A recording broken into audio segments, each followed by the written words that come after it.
英語聞き流しリスニング、英語テキストと MP3 ダウンロード、その他の物語はホームページからお聞きいただけます。88thpp.com 88thpp.com Chapter 3. The author studies to learn the language. The Huanum, his master, assists in teaching him. The language described. Several Huanums of quality come out of curiosity to see the author. He gives his master a short account of his voyage. My principal endeavor was to learn the language, which my master, for so I shall henceforth call him, and his children, and every servant of his house, were desirous to teach me, for they looked upon it as a prodigy, that a brute animal should discover such marks of a rational creature. I pointed to everything, and inquired the name of it, which I wrote down in my journal book when I was alone, and corrected my bad accent by desiring those of the family to pronounce it often. In this employment, a sorrel nag, one of the under-servants, was very ready to assist me. In speaking, they pronounce through the nose and throat, and their language approaches nearest to the High Dutch, or German, of any I know in Europe, but is much more graceful and significant. The Emperor Charles V made almost the same observation, when he said that if he were to speak to his horse, it should be in High Dutch. The curiosity and impatience of my master were so great, that he spent many hours of his leisure to instruct me. He was convinced, as he afterwards told me, that I must be a Yahoo, but my teachableness, civility, and cleanliness astonished him, which were qualities altogether opposite to those animals.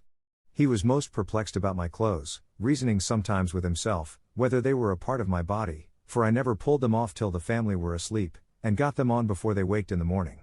My master was eager to learn whence I came, how I acquired those appearances of reason, which I discovered in all my actions, and to know my story from my own mouth, which he hoped he should soon do by the great proficiency I made in learning and pronouncing their words and sentences. To help my memory, I formed all I learned into the English alphabet, and writ the words down, with the translations. This last, after some time, I ventured to do in my master's presence. It cost me much trouble to explain to him what I was doing, for the inhabitants have not the least idea of books or literature. In about 10 weeks' time, I was able to understand most of his questions, and in 3 months, could give him some tolerable answers.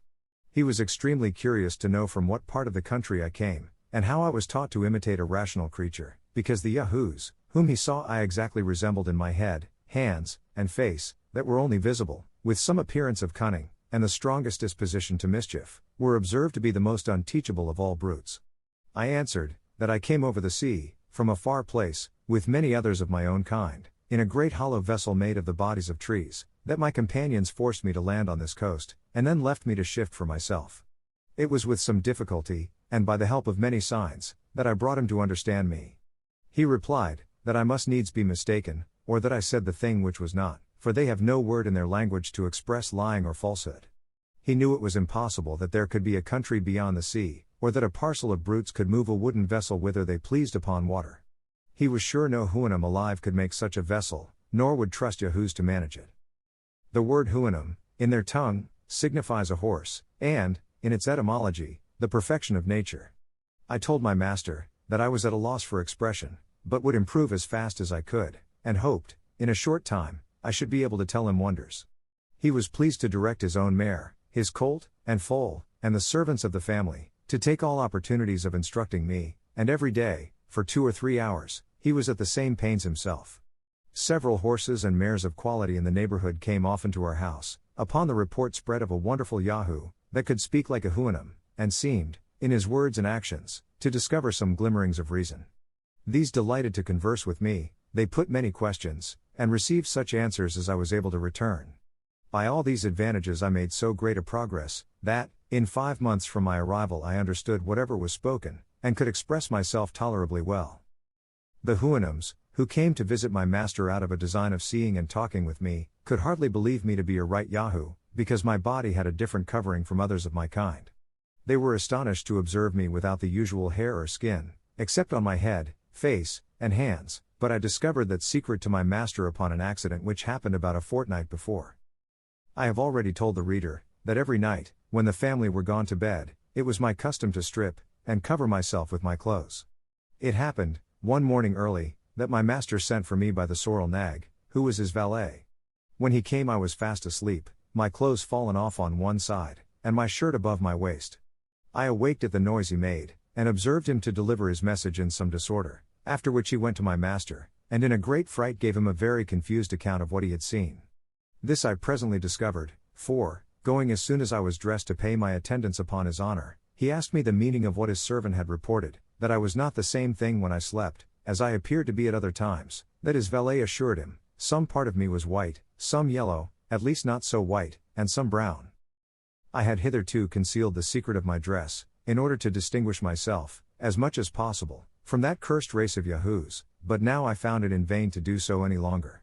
Besides, I considered that my clothes and shoes would soon wear out, which already were in a declining condition, and must be supplied by some contrivance from the hides of Yahoos, or other brutes, whereby the whole secret would be known.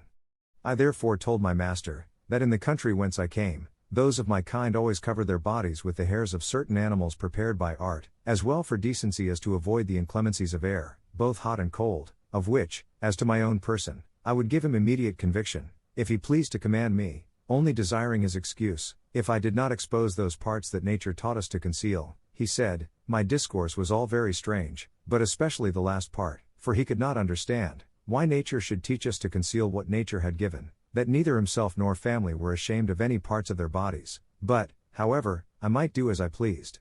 Whereupon I first unbuttoned my coat, and pulled it off. I did the same with my waistcoat. I drew off my shoes, stockings, and breeches. I let my shirt down to my waist, and drew up the bottom, fastening it like a girdle about my middle, to hide my nakedness. My master observed the whole performance with great signs of curiosity and admiration.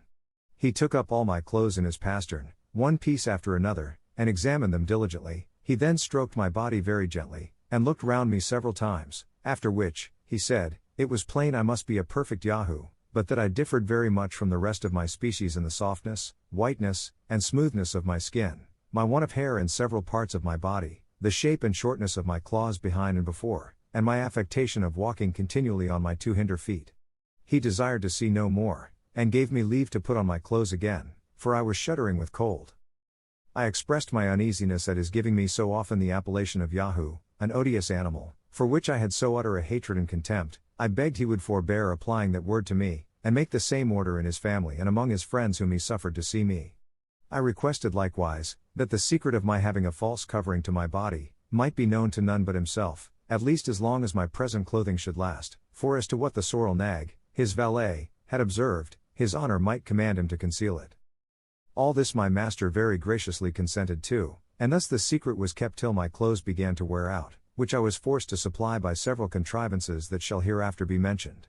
In the meantime, he desired I would go on with my utmost diligence to learn their language, because he was more astonished at my capacity for speech and reason, than at the figure of my body, whether it were covered or not, adding, that he waited with some impatience to hear the wonders which I promised to tell him. From thenceforward he doubled the pains he had been at to instruct me. He brought me into all company, and made them treat me with civility, because, as he told them, privately, this would put me into good humor, and make me more diverting. Every day, when I waited on him, beside the trouble he was at in teaching, he would ask me several questions concerning myself, which I answered as well as I could, and by these means he had already received some general ideas, though very imperfect. It would be tedious to relate the several steps by which I advanced to a more regular conversation, but the first account I gave of myself in any order and length was to this purpose. That I came from a very far country, as I already had attempted to tell him, with about 50 more of my own species, that we travelled upon the seas in a great hollow vessel made of wood, and larger than his honor's house. I described the ship to him in the best terms I could, and explained, by the help of my handkerchief displayed, how it was driven forward by the wind. That upon a quarrel among us, I was set on shore on this coast, where I walked forward, without knowing whither, till he delivered me from the persecution of those execrable Yahoos. He asked me, who made the ship, and how it was possible that the Houyhnhnms of my country would leave it to the management of brutes. My answer was, that I durst proceed no further in my relation, unless he would give me his word and honor that he would not be offended, and then I would tell him the wonders I had so often promised.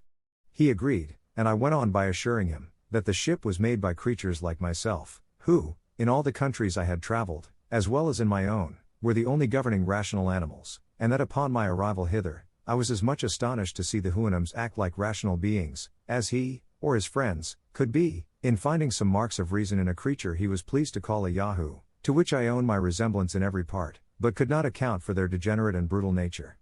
I said farther, that if good fortune ever restored me to my native country, to relate my travels hither, as I resolved to do, everybody would believe, that I said the thing that was not, that I invented the story out of my own head, and, with all possible respect to himself, his family, and friends, and under his promise of not being offended, our countrymen would hardly think it probable that a Houyhnhnm should be the presiding creature of a nation, and a Yahoo the brute. 英語聞き流しリスニング、英語テキストと MP3 ダウンロード、その他の物語は、ホームページからお聞きいただけます。88thpp.com 88thpp.com